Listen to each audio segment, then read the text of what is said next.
Great. Well, with that, I think we can move on to our main topic, where we'll be discussing, a deep dive, if you will, on Rule 144 and how some of these tokens are trading, non-accredited investors.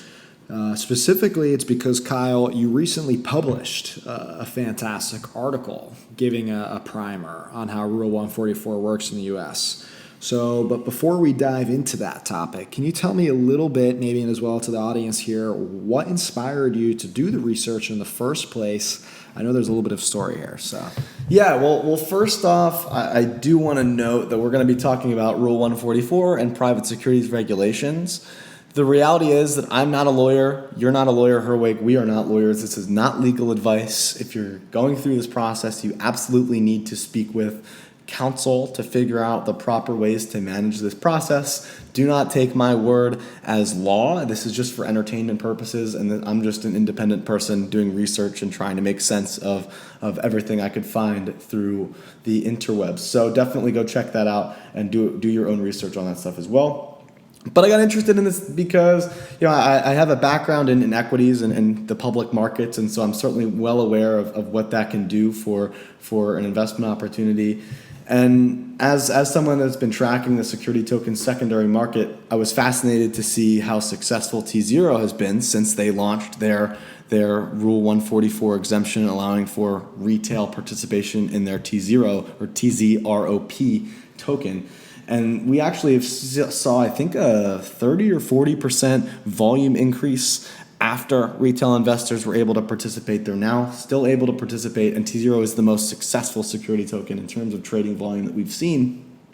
And so it was a fascinating idea of how this Rule 144 exemption could be leveraged. And so when we kind of asked around our circles and people in the know, we kind of had an idea or figured that T0 was able to leverage this because they have their Overstock.com public company that files for disclosures, that has to get audited yearly for public markets, and that because they had all this additional transparency, they were able to leverage this exemption for their investors.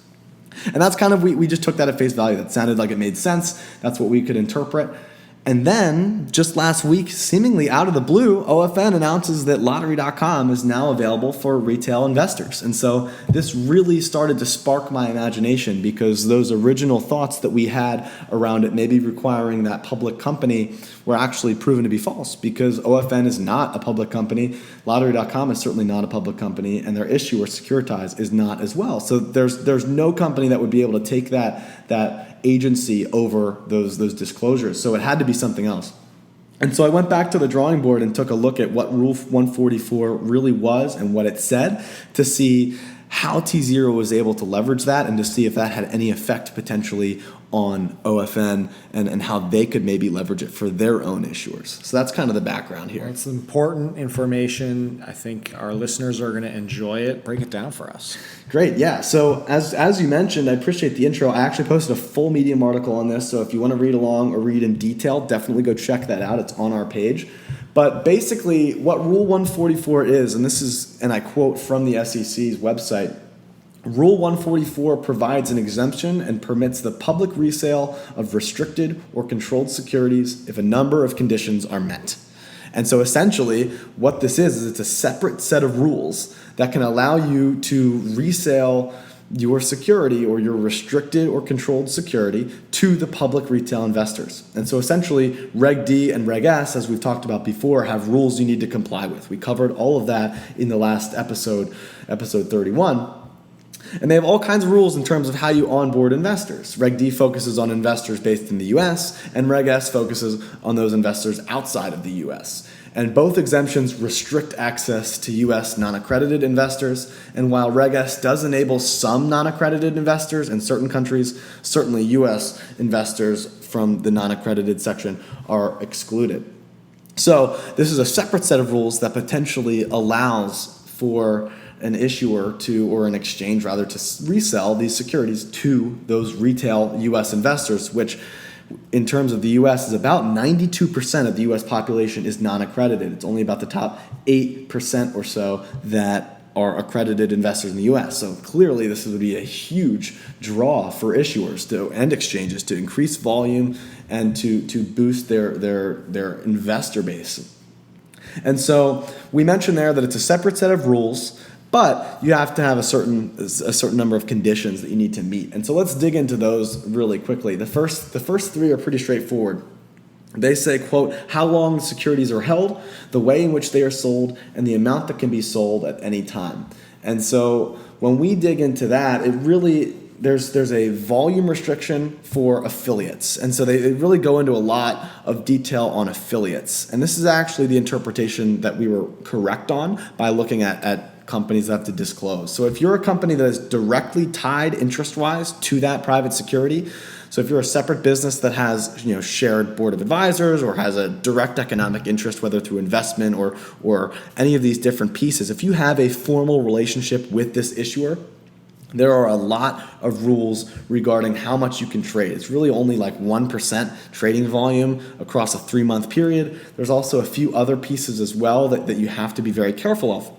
And so when we first read that piece, obviously that's not ideal, because 1% of the trading volume to retail investors is not much at all, or of the market cap rather, or whatever, is not a lot at all. However, the next section of Rule 144 is really what brings the excitement, because it lifts a lot of those potential barriers. And they say, quote, if you are not and have not been for at least 3 months an affiliate of the company issuing the securities and have held the restricted securities for at least 1 year, you can sell the securities without regard to the conditions in Rule 144 discussed above. If the issuer of the securities is subject to the Exchange Act reporting requirements, and you have held the securities for at least 6 months, you may sell the securities as long as you satisfy the current public information condition. And essentially, the reason why I didn't cover a whole lot of those restrictions from Rule 144 is because this is the golden goose. This essentially says if you are not an affiliate with the company, if you're not directly tied and invested with the company or working with them in a close manner based off the definition of affiliate, which I haven't had here, but it is in the article, as long as you're not an affiliate of that company and you've held the securities for at least 1 year, you can sell the securities without regard to the conditions in Rule 144 and can sell to retail investors, or at least that's how we interpret it. So basically, what we're saying here is that Reg D or Reg S has their lockup periods, right? Reg D has a 12-month lockup period and Reg S has a 6-month lockup period. At that point, they are then issued to shareholders and then potentially to the exchanges to then hold them in custody. At that point, if the exchange themselves holds it for 12 months, they are then able to sell those shares to retail investors based off of what we're interpreting here in Rule 144. And this is a game changer because it essentially allows any exchange to be able to provide liquidity to retail investors of private securities as long as they're following these rules and they're not directly affiliated with the issuer.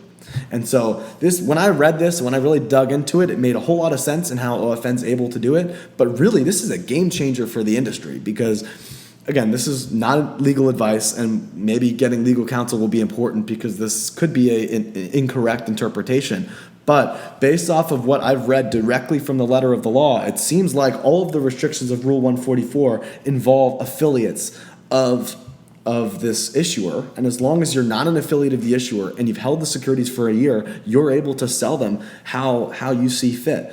And this is an opportunity that potentially OFN could take advantage of for all 5 of its security tokens. It also could be an exemption that's leveraged for future exchanges to provide retail access to many different security tokens and potentially all security tokens, because I don't see any exemptions here regarding specific assets that don't fall under this rule. So it's incredibly exciting. I read this, I got very excited. I pumped out a long article. I was psyched about it.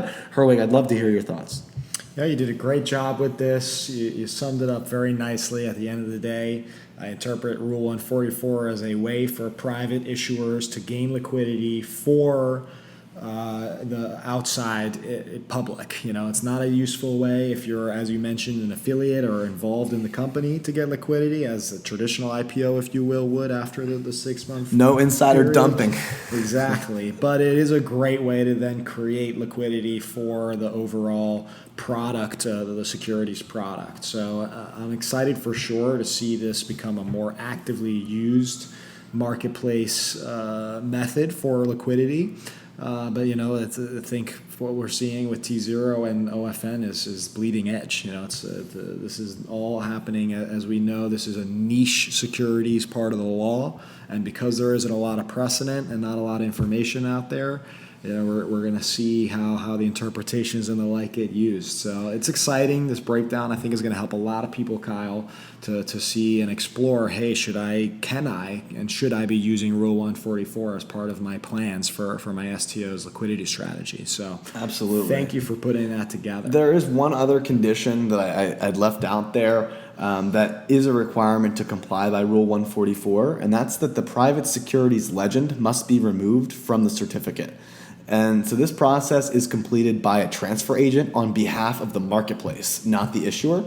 So the marketplace or open finance, the T0, an exchange or ATS, the marketplace has to have the issuer's approval, at which time they go to a transfer agent, and the transfer agent essentially removes the legend. From issuance platforms that I've spoken with privately, it does seem like this process is incredibly easy, but they just need to get the issuer's approval for that, and then the transfer agent is then able to do this, which Herwig really sparked my imagination.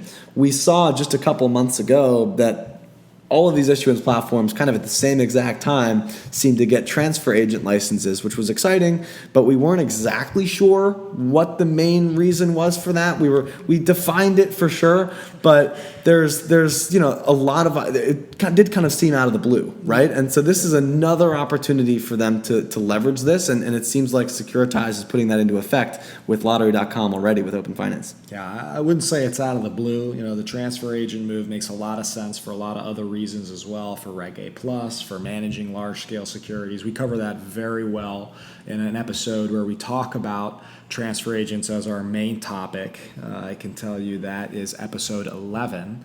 But ultimately, this is definitely another nice cherry on top of why you would want to have a transfer agent. And as you pointed out, it's very interesting.